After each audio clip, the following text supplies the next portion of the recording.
Aftermath of Shunning. I think this is part 5 or 6. I really don't remember because I think I missed up a part yesterday. I was kind of like decompressing with somebody else. I really didn't have the energy to do it again. I think I wanted to talk about childhood trauma. I really don't know.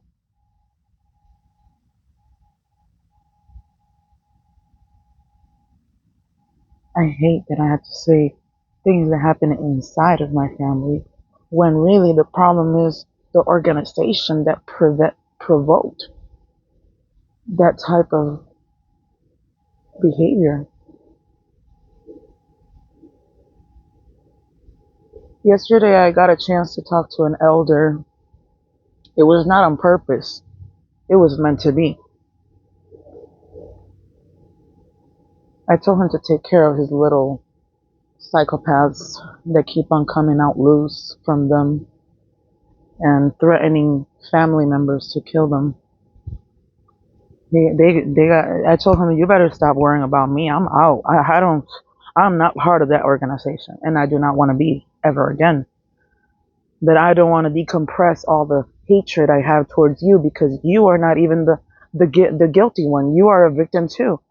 And he's one of my friends. He's one of my best friends, actually, from when I used to be in there. Of course, he's not my friend anymore because, I'm out and he's in and there's no way, but I still have respect for him because whatever he did when he was around me, I only saw respect from him.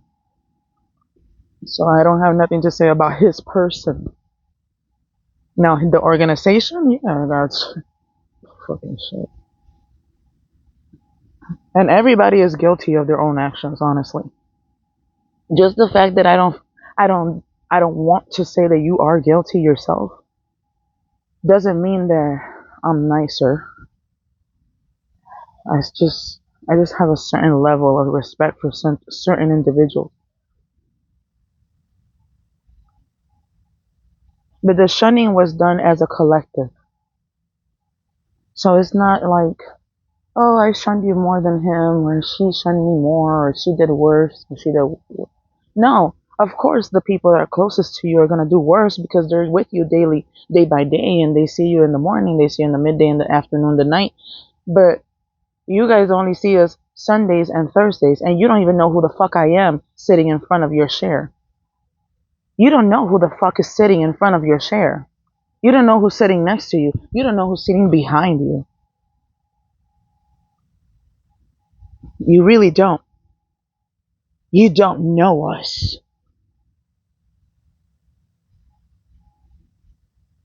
You only know the appearance of me. You only know the appearance of who I used to be or who I played to be in your eyes. Because if I dare to be anything related to myself, automatically, I don't exist to you. So take it as whoever, take it as this is just me exactly talking the way I felt in that moment, okay? Whoever's watching this video, do not take this personal. If you're on your way out, just agree to disagree or agree to agree, whatever it is that you're going through. I really don't. This is not an individual case. This is my case. This is how I saw it as I was coming out, as I was walking through the darkness. Don't they say it? The path to the truth is a thin line of darkness, and you have to walk straight to the light. It is a thin path of darkness. You don't walk in crowds. You walk alone. They just make it feel a little better. Hey, sister. How are you doing? Would you like to go to preaching this weekend with me? Have you asked me if I have enough gas money or food or the shoes or the fucking stockings to get dressed that Saturday?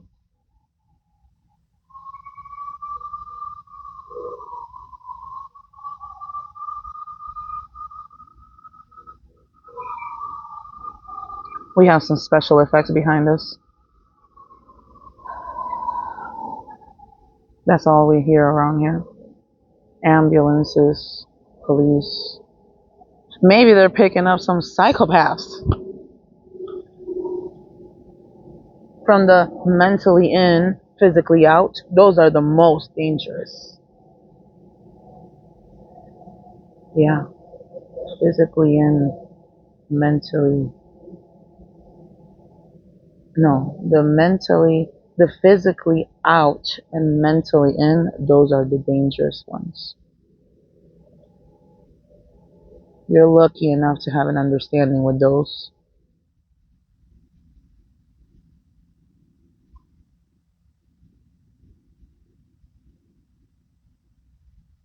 For those who survived domestic violence in the organization, and you had to dress up and put on your best smile. Don't come home to the Kingdom Hall dragging your sadness. No. Nobody want to know your sadness. Everybody want to know how you're coping. Are you coping? Are you handling it? Those are the weird questions. How are you coping? Do I supposed to be coping? Don't I just gotta get the fuck out of the fucking relationship? Like, what the fuck? My mom coped for 20 years, let me tell you. Divorce was almost another sin. Fornication is not, it doesn't even have nothing to do with single people. You know that? I just found that out the other day. I was freaking out. I think I already told you guys. I was freaking out. I'm like, what the fuck? I got shunned. I'm trying to not say bad words, but it's hard to be a good girl, at this point of my life. I've already been so good at being bad that I'm the best bad girl. The best one. Not there's bad girls, but I'm the good bad girl. I try to, if I'm going to damage somebody, the first person I have to start damaging is myself. Shun yourself. You shun yourself. Walk in eggshells for yourself. Keep your eyes on your own shit. You don't have to be paying attention what the sister is wearing or how good the brother did his talk. Did you do a fucking talk? Did you do it good? Oh yeah, that's not even me anymore anyways.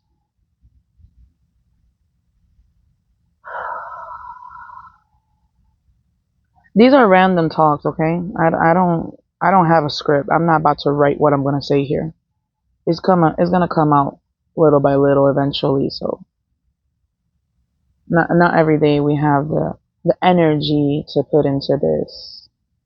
I gave up on this subject for a long time ago.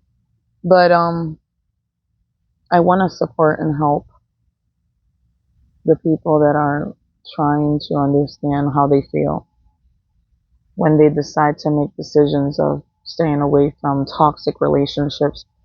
When you go to therapy, the first thing they do, maybe remove yourself from the toxic situation. So if a religion is toxicity, what do? You remove yourself so you can heal. There's no way to heal facing the energy that's inflicting the pain.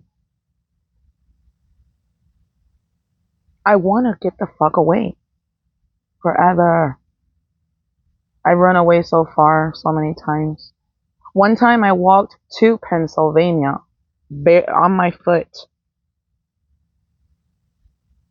I even lost my nails because my feet were so wet because the rain started falling on me. I took a few rides in a truck with a truck driver, and one of them sexually assaulted me. Why I look so tough and I've been sexually? Because when you're trauma bonded with sexual assaults since childhood, when those things approach you, it's it's either life or death. And then also you have to balance out, like, is it more beneficial for me that I agree to just let him do whatever, or is it better if I fight it back? Because I was far the fuck away. I didn't know where the fuck I was, and the only way to get back home was letting him use me. Okay, so I actually did walk away to Pennsylvania, and my hope was that somebody would have found me and fucked me up so good to the point where I had died, because I didn't have the courage to kill myself. So I did want somebody to actually unalive me, torture me, do something to me, find me somewhere and do whatever. But the man that sexually assaulted was an old ass man. I could have beat him up and killed him. And I didn't, because he's the only one that knew how to drive the truck, so I didn't want to like drive it myself. And so my intelligence was like, let me just let him use me so he can take me back home or wherever the hell I was going in that moment. Because I got a ride when he took me up north and I was going east or west. No, east. Yeah, I was going east. When I was lost enough, and very far away, I finally decided to call the ambulance and tell them that I was about to kill myself, but I wasn't. It's just I used that technique to get into the psych. And then in the psych, I wrote 200 pages called Shakira and the Death Route. Shakira is my first nickname of one of my personalities that took all the most harsh parts of my trauma. Seeing a Jehovah Witness father beat you up with a belt in your legs just because your mother just built a uniform for you, but when I wear it to try it on, it was a little too short for his liking. And I cussed him out because mom had done all kinds of work for that uniform to be done, and it was the one that I liked, and he ripped it apart in front of my eyes after mom did all that work. I saw mom doing my uniform for over 5, 6 hours, and my dad, in less than 30 minutes, he ripped it in pieces. And then he took me to the store and bought his own liking of uniform. He bought one that was so long that not even a Pentecostal would wear it. So I stole my sister's uniform, and that one was completely, my half of my ass was hanging out. But since my dad wanted to fuck up my mom's work and buy me that bullshit uniform, I stole my sister's little tiny uniform and wore that one instead. I'm like, oh, you don't want me to wear a decent one, so I'm gonna wear a fucking whore ass one. But that experience took me to get beat up with a belt till I was bleeding. And my goal during him beating me up was not to cry. So I didn't cry. But it was painful and the anger was building up in my heart. So I cussed him out. For the first time I told him, dale cabrón, pégame más duro, hijo de puta. I can't say that in English, I think. There's no translation for that. You're gonna have to figure it out.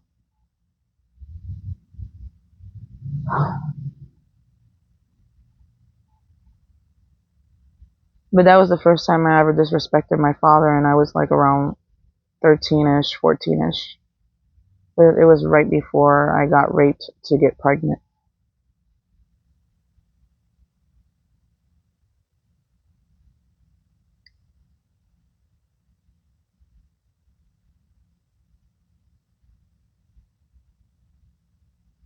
I remember my mom or somebody in the family, I think it was my mom, told us that my dad used to get tied up in a palm tree and beat it up like Jesus.